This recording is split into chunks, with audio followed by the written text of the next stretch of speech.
Bonjour, voilà, bon début de semaine à vous, vous qui me suivez. Et aujourd'hui, on parlera des pensées, penser différemment.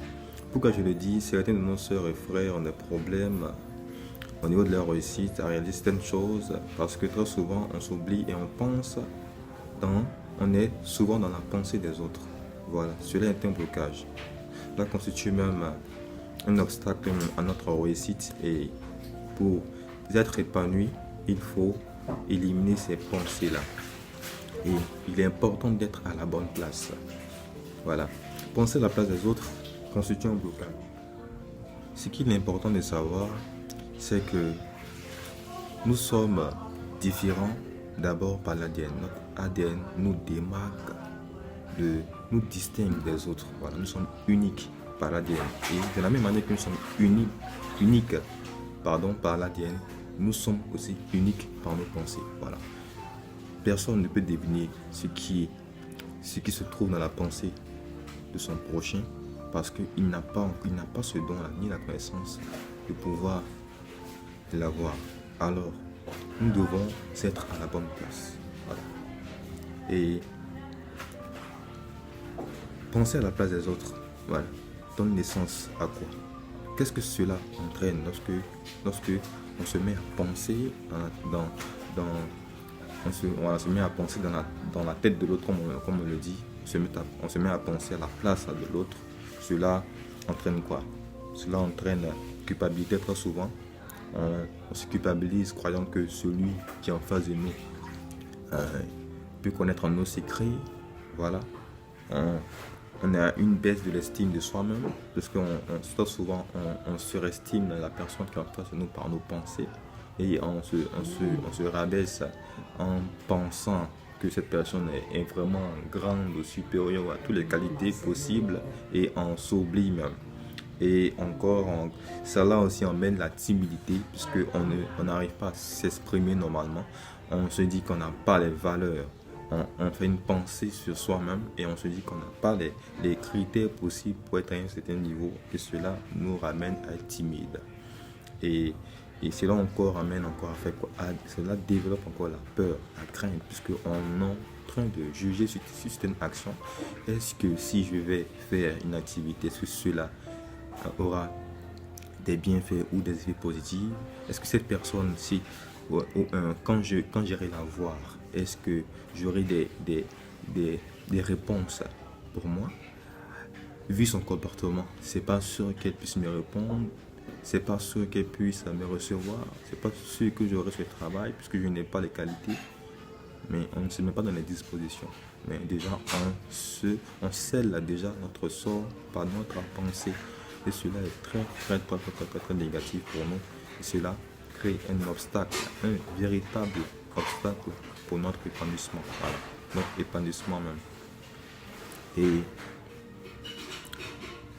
pour s'épanouir, pour être épanoui réellement, il faut donc briser, vaincre ces pensées qui sont dans nos esprits. Voilà. Et comment les vaincre? Voilà. Donc, comme je le disais, il est important de briser ces pensées-là qui constituent un blocage pour nous. Mais d'abord, il faut savoir d'abord d'où proviennent ces pensées d'abord. Ces pensées qu'on a depuis qu'on est petit, quand on grandit avec ces pensées-là, d'où viennent-elles? Bon, pour certains, cela vient des pensées, du passé. Cela vient des actions, voilà, antérieures, c'est-à-dire dans leur vie passée, on a dû à leur dire des mauvaises choses. Ils ont accumulé certaines pensées qui ont eu à impacter leur vie. Ils ont accepté de méditer sur ce qu'on leur a dit de négatif et cela est resté en eux. Ces personnes ont connu des traumatismes et cela est resté gravé en eux et cela crée des blocages au niveau de leur épanouissement. Voilà, ils sont confrontés à un blocage intérieur en eux-mêmes, voilà. Et certes, d'autres ont ces blessures intérieures-là. Ils ne savent pas comment se confier, ils ne trouvent pas la voie, le chemin de l'amour sincère, réel. parce qu'ils ont été déjà brisés plusieurs fois. Et cela, ce sont des blessures qui se sont faites dans le passé. Et ce sont même nos interactions, nos proches qui ont occasionné même ces blessures-là. Alors, et je disais tantôt qu'il fallait les briser, mais pour les briser, il faut déjà faire un dépassement de tout ce qui s'est passé.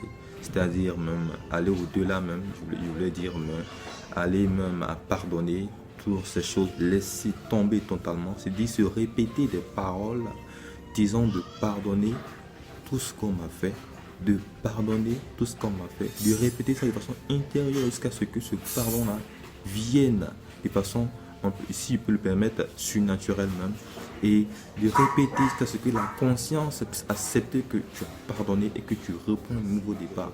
Voilà, ça c'est important. Et voilà, ça c'est en un. Et pour poursuivre, pour que vous n'ayez plus ces pensées-là qui vous détruisent la vie, qui vous ralentissent dans votre plein épanouissement, parce que vous êtes établi d'abord pour être heureux. Vous avez été créé pour être heureux. La vie, c'est pour être heureux. Et voilà, et ne laissez pas ces pensées-là venir bouleverser votre vie. Et pourquoi je le dis? Je veux dire que là, il faut d'abord retenir que nous sommes déjà parfaits aux yeux de Dieu, du Créateur, celui qui nous a créés, nous sommes parfaits. Voilà. Et certes, nous n'avons pas d'imperfection comme ce que toute personne pourrait vous faire croire ou pourrait nous le faire comprendre. Voilà. En tout cas, personnellement, moi, je suis sans imperfection. Voilà. Et que croire aussi que ton Créateur t'a créé tel que tu es et il t'a donné tous les atouts nécessaires. Voilà. C'est certes ce que les autres pensent de toi, que voilà, c'est l'imagination des pensées des autres qui te crée un blocage, soit disant qu'ils disent que tu n'es pas meilleur par rapport à tel dire de telle personne. Tu as médité d'abord sur ce que la personne t'a dit, au lieu de méditer que ton Créateur t'a créé en étant parfait. Toi, tu médites sur ce que ton ami t'a dit, comme toi, il te dit que toi, tu n'es pas meilleur parce que tu as fait telle erreur dans ta vie et tu médites là-dessus pour te dire que oui, tel ou tel jour, telle année, j'ai pas fait quelque chose comme ça et voilà que ils ont raison que je suis comme ça et je n'ai pas le droit de réussir. Oui, comme on le dit, je suis maudit, je n'ai pas d'avenir. Non, non, non. Voilà. Évitez de dire ça, évitez de méditer sur les choses négatives et il faut être positif, passer à autre chose. Il ne faut pas rester. Voilà. Ensuite, tu mets la main à la charrue, tu regardes à devant et tu ne regardes pas en arrière. C'est impossible de le faire. Alors, regarde en avant et ne regarde pas derrière. Voilà. Ensuite, il faut une troisième chose, il faut éviter de se baser sur les principes humains. Oui, ces principes humains qui donnent lieu à tout type d'idolâtrie. Voilà, on se crée des idoles dans le mode de vie. Dans la vie privée, on veut que notre vie soit pareille que une telle star. On veut que notre réussite soit pareille comme tel type de joueur, par exemple. C'est un exemple que je prends.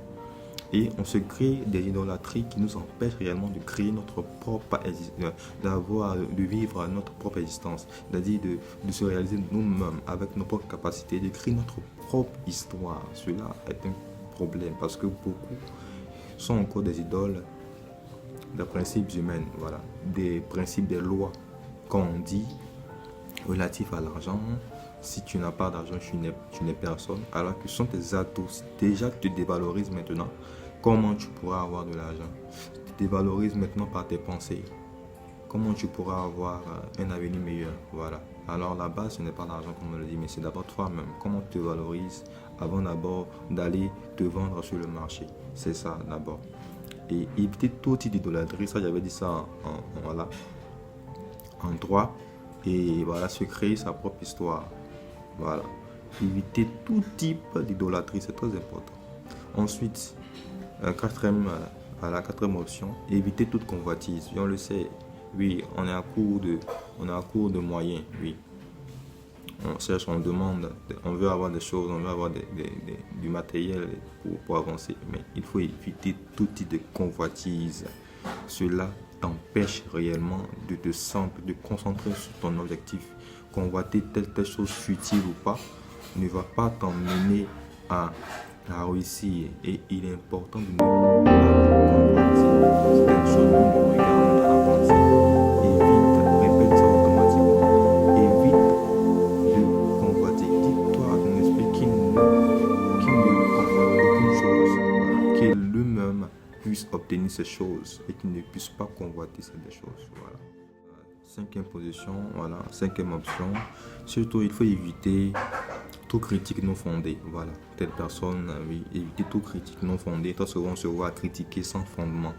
On se voit critiquer sans preuve. On se voit critiquer selon les conclusions de certaines personnes. Ils ont déjà dit, donc c'est vrai que c'est vrai. Ils ont déjà parlé de ça, donc du coup, ça doit être vrai.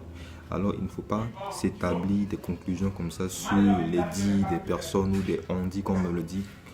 Et cela même t'emmène à faire de faux jugements, à avoir un faux discernement des choses, car tu ne seras point, tu ne seras pas crédible. Et il faut éviter ces critiques-là non fondées. Des critiques qu'on fait pour se valoriser soi-même, pour se dire que oui, on a raison. Non, non, non, non. Il faut arrêter ça. Voilà, ça, c'est un blocage. Je n'ai pas de critique fondée. Je n'ai ni fondé, je n'ai ni pour aider quelqu'un, je n'ai ni pour, comment dirais-je même, je n'ai pas vraiment dans la logique, je n'ai pas dans les normes, c'est dépourvu de valeur. Mon frère, je arrête tes critiques non fondées. Voilà, il est important pour toi-même de te taire, ce serait mieux pour toi de te taire que de causer de tort à autrui. Et c'est la cinquième. La sixième alternative, je pense bien pour moi que la dernière, c'est quoi? C'est d'éviter de chercher l'approbation des personnes, d'éviter de chercher l'approbation des autres. Et même cela, on le fait. On fait telle chose, on se dit, bon, si je fais telle chose, telle personne va m'apprécier. Si je fais telle chose, tel public va m'apprécier. Et on cherche l'approbation des autres dans nos pensées d'abord.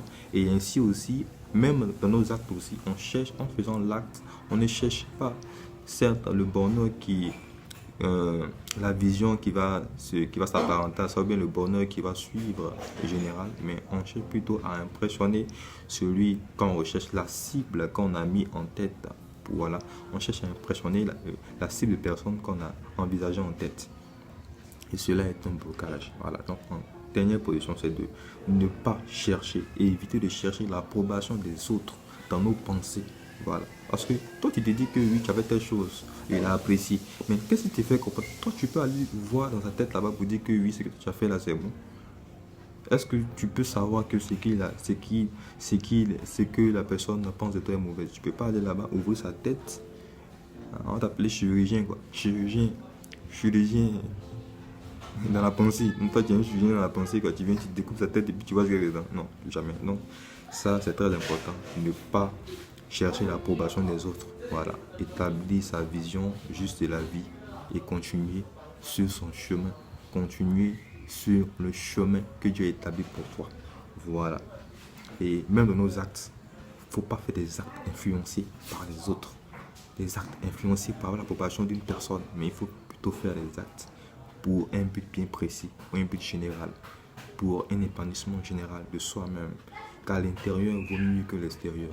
C'est sur ça que je vais vous dire au revoir pour notre vidéo, pour notre formation qui va sans doute vous rendre, pas vous plaire, mais vous rendre la vie facile et va vous permettre d'être épanoui.